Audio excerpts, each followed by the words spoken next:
Welcome to red TV. నేను మీ తేజ. ప్రస్తుతం మనతో పాటు సీనియర్ జర్నలిస్ట్ భరద్వాజ్ గారు ఉన్నారు. నమస్తే సార్. నమస్తే అండి. సో తమిళనాడులో డీలిమిటేషన్ కి సంబంధించిన ఒక మీటింగ్ ఏర్పాటు చేయడం జరిగింది. అక్కడ ఉన్న ముఖ్యమంత్రి స్టాలిన్ గారు. సో చాలా మంది ప్రముఖులు అక్కడికి వెళ్ళారు. ముఖ్యంగా ఇతర రాష్ట్రాల ముఖ్యమంత్రులందరూ కూడా.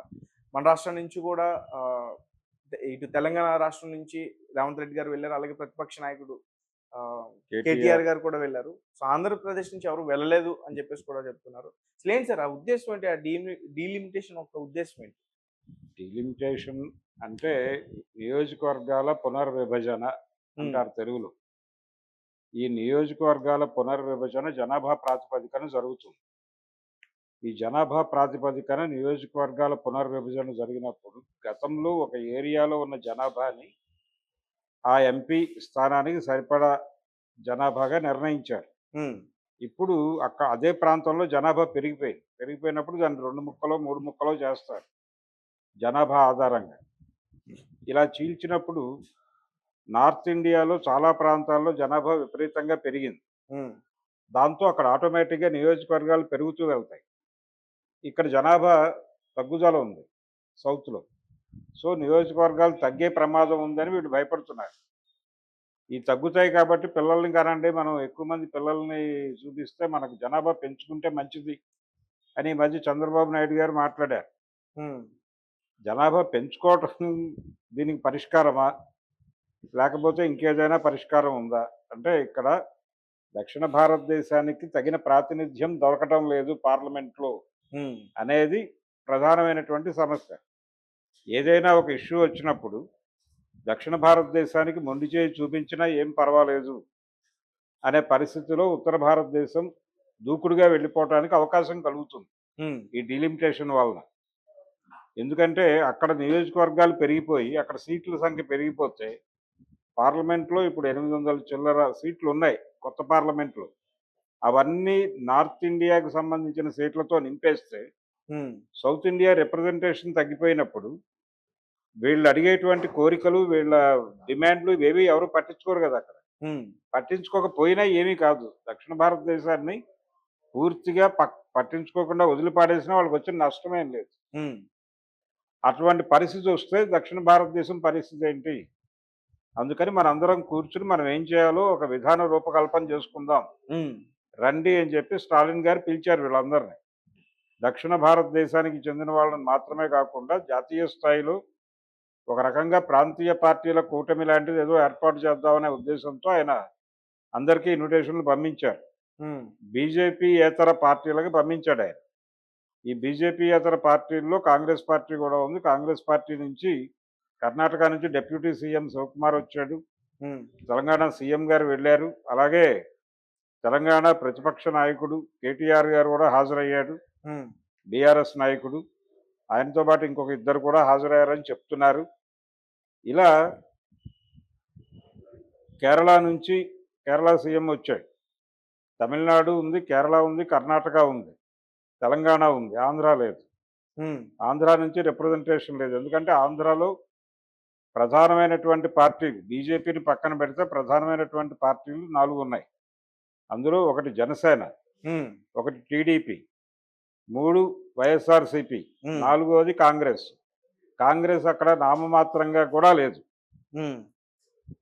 కనీసం దానికి గత ఎన్నికల్లో వచ్చినటువంటి ఓట్ల పర్సంటేజ్ కూడా 24 ఎన్నికల్లో పడిపోయింది. కాబట్టి కాంగ్రెస్ని పక్కన పెట్టేస్తే వైఎస్ఆర్సీపీ అది ప్రతిపక్షంగా ఉంది. ఇప్పుడు ఈ ప్రతిపక్షంగా ఉన్నటువంటి వైఎస్ఆర్సీపీ వస్తుందా రాదా అని పెద్ద చర్చ వారం 10 రోజుల నుంచి. ఫైనల్గా వాళ్ళు రాలేదు. జగన్మోహన్ రెడ్డి గారు డీలిమిటేషన్ వలన దక్షిణాదికి జరిగే అన్యాయాలు వివరిస్తూ ప్రధానికి ఒక ఉత్తరం రాశారు. ఈ ఉత్తరాన్ని వైవి సుబ్బారెడ్డి గారి ద్వారా డిఎంకేకి కూడా పంపించారు. ఆ ఏర్పాట్లు చేశారు తప్ప ఆయన కానీ ఆయన పార్టీ ప్రతినిధులు కానీ అక్కడ హాజరైనట్టుగా మనకు ఎక్కడా వార్తలు లేవు. హాజరయ్యే అవకాశం ఉండకపోవచ్చు అని కూడా అనుకున్నది. ఎందుకంటే ఆయన సమస్య బీజేపీతో లింక్ అయి ఉంది. అందుకని ఈ స్టాలిన్ మీటింగ్కి వెళ్ళటం అనేది బీజేపీని వ్యతిరేకించినట్టుగా ఫీల్ అయితే తనకేదైనా ప్రమాదం వాటిల్లుతుందా అనే ఉద్దేశంతో ఆయన వీళ్ళ మీటింగ్కి గైర్హాజరయ్యి ప్రధానికి మాత్రం ఒక ఉత్తరం రాశాడు. ఉత్తరం రాసి మమ అనిపించాడు ఆయన. అలా తెలివి ప్రదర్శించాడు. డిఎంకేతో ఉన్నట్టుగాను, డిఎంకేతో లేకుండా ఉన్నట్టుగాను ఇలా రకరకాల డ్రామా నడిపాడు జగన్మోహన్ రెడ్డి. ఉమ్, ఈ డ్రామా నడపడానికి కారణం అక్కడ భారతీయ జనతా పార్టీని వ్యతిరేకించినట్టు అవుతుందేమో అనే భయమే. సో వాళ్ళు రాలా. జనసేన, తెలుగుదేశం రావు. ఎందుకంటే వాళ్ళు బీజేపీతో అంటకాగుతున్నారు ఆల్రెడీ. ఉమ్, కూటమిలో బీజేపీ కూడా భాగస్వామి. ఎన్డీఏ ప్రభుత్వమే ఉంది ఆంధ్రప్రదేశ్లో. 3 పార్టీలు ఆ కాంపౌండ్లోనే ఉన్నాయి. అంటే బీజేపీని పక్కన పెడితే 2 ప్రధాన పార్టీలు అక్కడే ఉన్నాయి. ఆ పార్టీని చూసి భయపడేటువంటి పార్టీ ప్రతిపక్షంలో ఉంది అక్కడ. ఉమ్, సో ఆ 3 కాంగ్రెస్ పార్టీ అచేతనావస్థలో ఉంది. ఉమ్, ఈ కండిషన్లో ఏపీ నుంచి నో రిప్రజెంటేషన్ అక్కడ. సో ఏపీ టోటల్గా భారతీయ జనతా పార్టీ దొడ్లో ఉందని అనుకోవాలి ఈరోజు జరిగినటువంటి మీటింగ్ నుంచి. ఉమ్, మిగిలిన రాష్ట్రాల నుంచి రిప్రజెంటేషన్ ఉంది. తమిళనాడు నుంచి ఉంది. ఉమ్, అలాగే తమిళనాడులోనే మీటింగ్ ఎలాగో వాళ్ళే లీడ్ తీసుకున్నారు కాబట్టి అక్కడే నడుస్తోంది. ఈ హిందీ వ్యతిరేక ఉద్యమం దానికి సపోర్ట్ చేస్తూ వ్యతిరేకిస్తూ కూడా స్టాండ్స్ ప్రకటించారు. పవన్ కళ్యాణ్ గారు మన ఆవిర్భావ సభలో చాలా తీవ్ర స్థాయిలో యాంటీ హిందీ అనేటువంటి నినాదమే కరెక్ట్ కాదని మాట్లాడాడు. ఈ క్రమం అంతా చూస్తే ఆంధ్రప్రదేశ్ పూర్తి స్థాయిలో టేక్ ఓవర్ అయిపోయింది. తమిళనాడు కంట్రోల్లోకి తెచ్చుకోవాలి. కర్ణాటక కూడా కంట్రోల్లో ఉంది కానీ ఉమ్, కాంగ్రెస్ పార్టీకి కొంచెం గొంతు ఉంది అక్కడ. ఆ గొంతు ఉండటం వలన వాళ్ళు వచ్చి మాట్లాడుతున్నారు. అందుకని కర్ణాటకని పూర్తి స్థాయిలో కంట్రోల్లో తీసుకోవాలి, తెలంగాణని కంట్రోల్లో తీసుకోవాలి, అలాగే కేరళను తీసుకోవాలి. ఇది ప్రోగ్రామ్. అందుకని బీజేపీ ఈ మీటింగ్ని చాలా కాన్షియస్గా చూస్తోంది. అయితే ఈ మీటింగ్ లక్ష్యం ఏంటంటే దక్షిణ భారతదేశానికి డీలిమిటేషన్ ద్వారా జరగబోయే అన్యాయాన్ని ఎలా అడ్డుకోవాలి అని. ఉమ్, గతంలో ఇందిరాగాంధీ గారి జనాభా పెరుగుదల వల్ల దేశాభివృద్ధి కుంటుపడే అవకాశం ఉంటుంది అని ఆవిడ చాలా యుద్ధ ప్రాతిపదిక మీద జనాభా నియంత్రణ చర్యలు చేపట్టారు. ఉమ్, చేపట్టినప్పుడు 2 లేక 3 చాలని వినలేదా అనేటువంటి నినాదం మారుమోగింది అప్పుడు ప్రతి పల్లెలోనూ. 2 లేక 3 అని. ఆ తర్వాత 95 ప్రాంతానికి మేమిద్దరం మాకొక్కరు అనే నినాదంగా మారింది అది. అలా బర్త్ కంట్రోల్ ఆపరేషన్లు విపరీతంగా జరిగినాయి. ఒక దశలో డాక్టర్లకి కోటా విధించారు. ఉమ్, నెలకిన్ని ఆపరేషన్లు చేయకపోతే జీతం ఇవ్వమని. దాంతో వాళ్ళు విమర్శలు ఉండేవి ఆ రోజుల్లో. పెళ్లి కాని వాళ్ళకు కూడా ఆపరేషన్లు చేస్తున్నారు వీళ్ళు కౌంట్ కోసం అని. ఉమ్, అలా ఎన్ని విమర్శలు వచ్చినప్పటికీ యుద్ధ ప్రాతిపదిక మీద ఇక్కడ జనాభా నియంత్రణ కార్యక్రమం పకడ్బందీగా అమలు జరగడం వల్ల ఇక్కడ జనాభా పెరుగుదల కంట్రోల్లో ఉంది. నార్త్లో అలా లేదు. అక్కడ జనాభా విపరీతంగా పెరిగింది ఆనాటికి ఈనాటికి.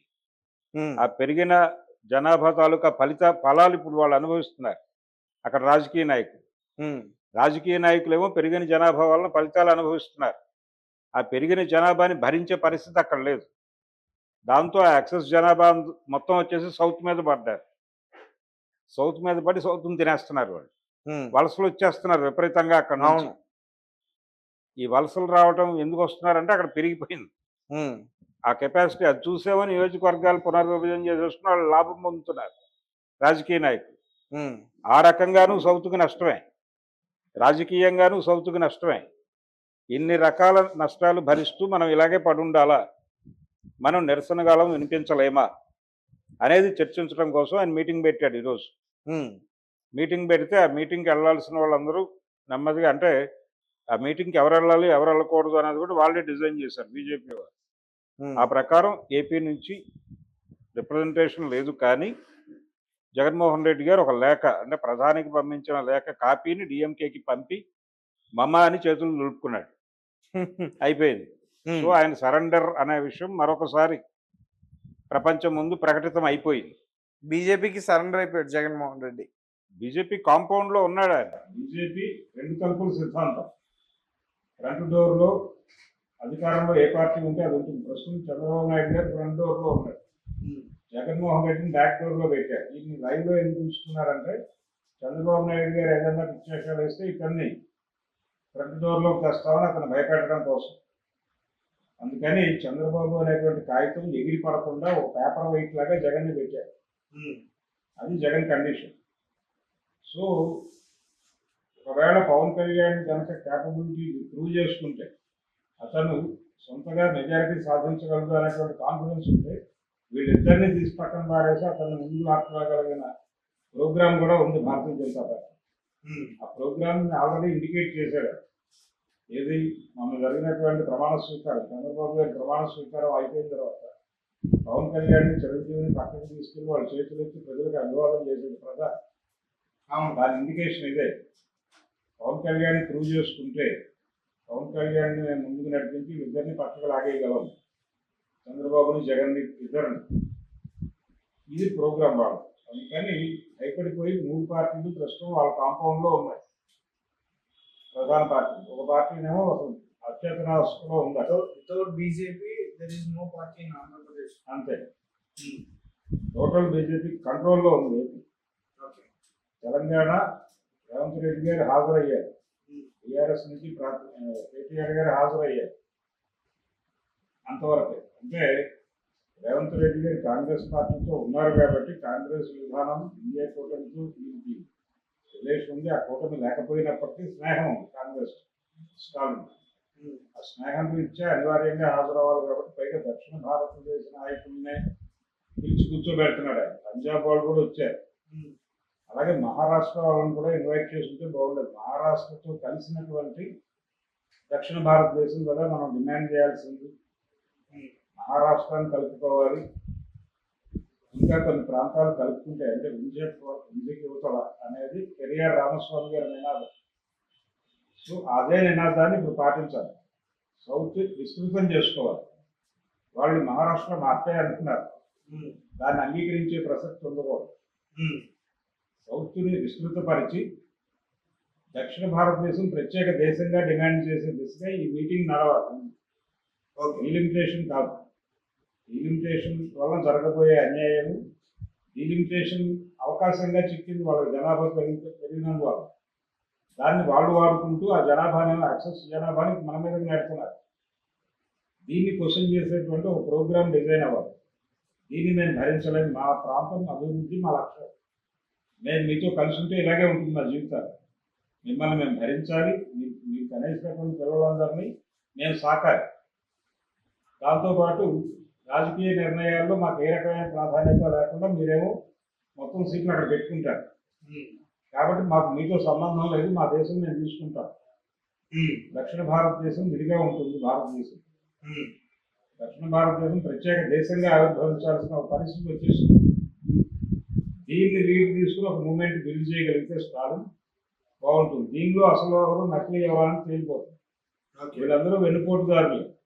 వెళ్ళిన వాళ్ళు కాదండి, వెళ్ళని వాళ్ళు వెళ్ళని వాళ్ళందరూ ఉద్యమానికి వెన్నుపోటుదారులు, దక్షిణ భారతదేశం ప్రగతికి కూడా వెన్నుపోటుదారులు.